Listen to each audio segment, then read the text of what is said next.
Some things scientists can't even explain, and that is scary. So let's take a look at some of the darkest discoveries made in North America. First off, we have the Bridgewater Triangle. The Bridgewater Triangle is an area about 200 square miles of southeastern Massachusetts, and there's allegedly been just some weird stuff going on there. There have been asylums here, prisons here, there have been cult deaths, there have been all kind of human activity, UFO sightings, Bigfoot sightings, strange serpents, will-o'-the-wisps, glowing balls of light, hauntings. I think these stories are not only connected to us, to our past, but to our region and to each other, an author from the area said. Yep, you heard that right, but that's not all that happens there.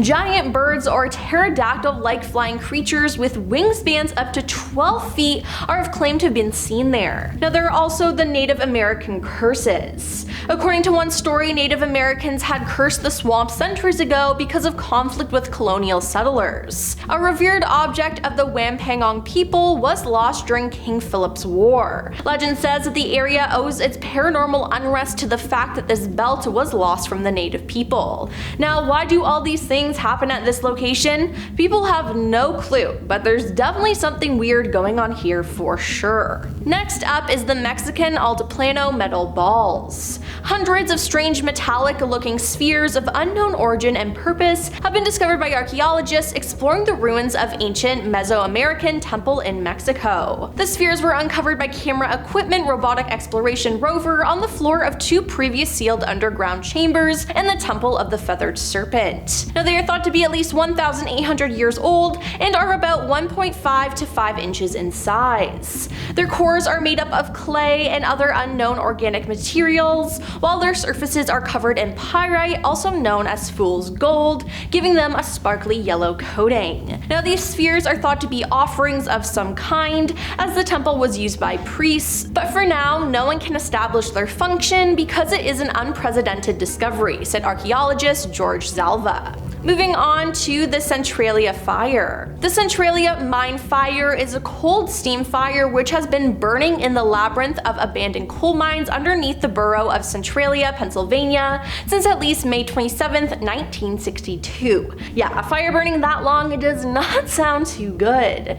It is burning at depths of up to 300 feet over an 8-mile stretch of 3,700 acres. Now at its current rate, it can continue to burn for over 250 years. When the fire first started, sulfurous fumes and carbon monoxide began seeping out of the ground, nearly suffocating some of the residents in their homes. Now even more scary, the fire weakened the ground and it left it prone to sinkholes. Due to the fire in the 1980s, Centralia was mostly abandoned. There were 1,500 residents at the time the fire is believed to have started, but as of 2017 it had a population of 5 and most of the buildings had been demolished. Yeah, I don't know why anyone would still want to live there, but the fact that this fire could happen and there's no way to stop it is just so scary. Then there's the Georgia Guidestones. Located in Elbert County, Georgia, these granite monuments called the Georgia Guidestones were huge granite stones inscribed with words of advice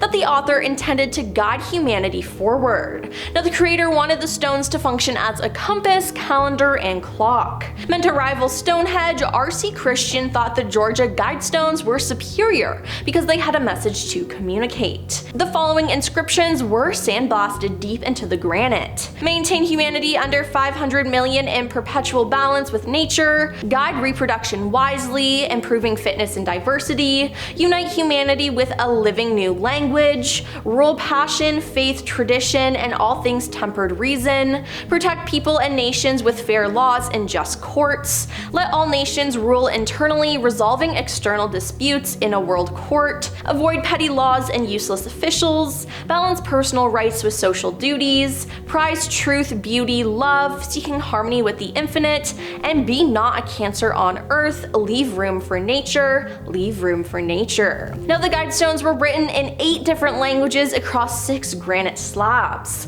They were meant to serve as a guide for humanity in the world following a social, nuclear, or economic calamity. Now we have the unexplained lights of the Marfa. For more than 135 years, people have reported strange lights above the horizon in Marfa, Texas. No one knows exactly what they are, and that makes them both exciting and terrifying.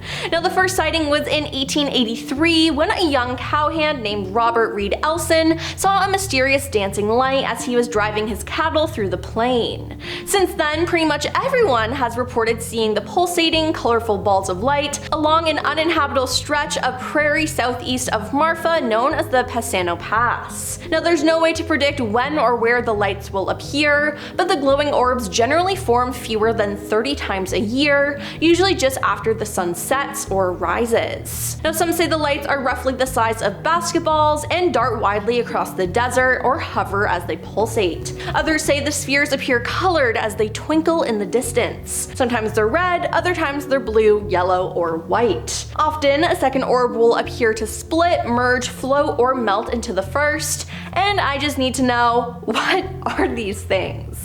Now let's talk about the Devil's Tramping Ground. In North Carolina, there lies a barren circle of earth where nothing grows, believed by some to be cursed by the devil himself. It's alleged that the devil tramps and haunts a barren circle of ground in which nothing is supposed to grow. Legends about the ring are well known in local communities. These include the disappearance of objects left within the ring overnight, dogs freak out not wanting to go near it, and strange events occur to those who spend the night within its boundaries. Now, it has been alleged that nothing has grown within the 40 feet ring for 100 years. Supposedly, it is where the devil walks in circles on certain nights, thinking of ways to bring his evil into this world. It appears that a journalist from the Greensboro paper spent the night in a tack smack in the middle of it with his two dogs to disprove the story. The reporter stayed the night, though he reported hearing ghostly footsteps circling his tent. So, what is causing all this? The devil. Duh. Now we have the hum. The hum is a name given to widespread reports of persistent and invasive low-frequency humming, rumbling, or droning noise audible to many people but not all people. Now, in late 2011, residents of Windsor, Ontario began reporting a low droning vibration, sometimes loud enough to be irritating. Now, one evening in 2012 saw 22,000 reports to officials. It's estimated that the sound was emanating from Zug Island, a heavily industrialized section of River Rouge, and Canadian officials requested US assistance in determining the source, but local authorities were obstructed by official refusals to allow access to the island. A steel mill operated by US Steel was the possible cause, but officials stated that no new equipment had been installed or activated around the time that the noises became noticeable. Then there's the Teos hum. A study into the Teos hum in the early 1990s in Teos, New Mexico indicated that at least 2% could hear it, and each hearer at a different frequency between 32 Hz and 80 Hz. Now, it seemed possible for the hearers to move away from it, with one hearer of the Teos hum reporting its range was 30 miles. Now, what was causing this? We don't know, and again, I need to know.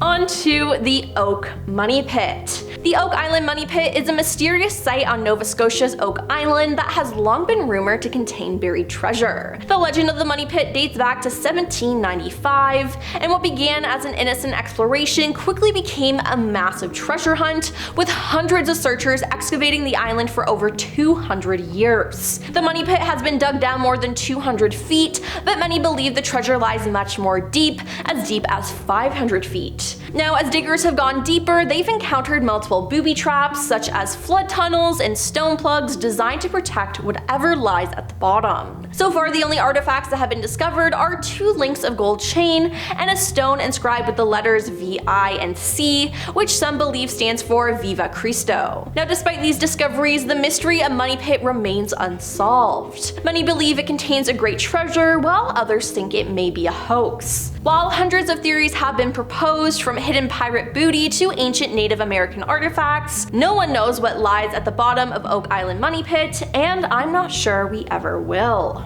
Up next is the Well of Sacrifice. At the ancient Mayan site of the Chichen Itza, a sacred cenote known as the Well of Sacrifice, it was used for offerings and sacrifices, including human victims, as part of religious ceremonies to appease the gods. As Friar Diego de Lindana observed in 1566 after visiting Chichen Itza, into this well they have had and then had the custom of throwing men alive as a sacrifice to the gods in times of drought, and they believe that they did not die, though they never saw them again. They also threw into a great many other things, like precious stones and things which they prized. And so, if this country had possessed gold, it would be this well that would have a great part of it. Now, Edward Herbert Thompson dredged the cenote from 1904 to 1910, and he recovered artifacts of gold, jade, pottery, and incense, as well as human remains. And lastly, we have the Zone of Silence. The Zone of Silence is a spot in the Mapimi Biosphere Reserve in Durango, Mexico, where radio and TV signals allegedly do not work.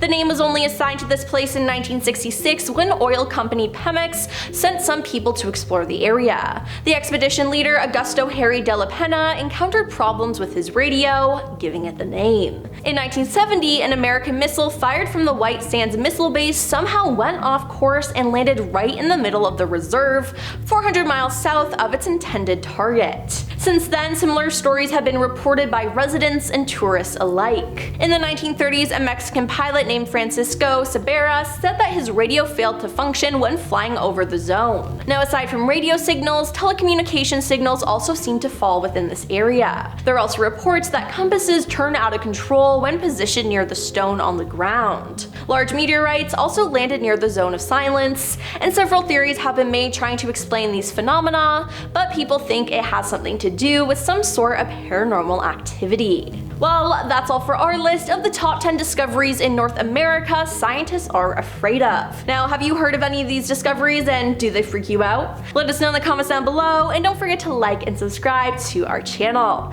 I'm your host, Emily, and we'll see you next time. Peace.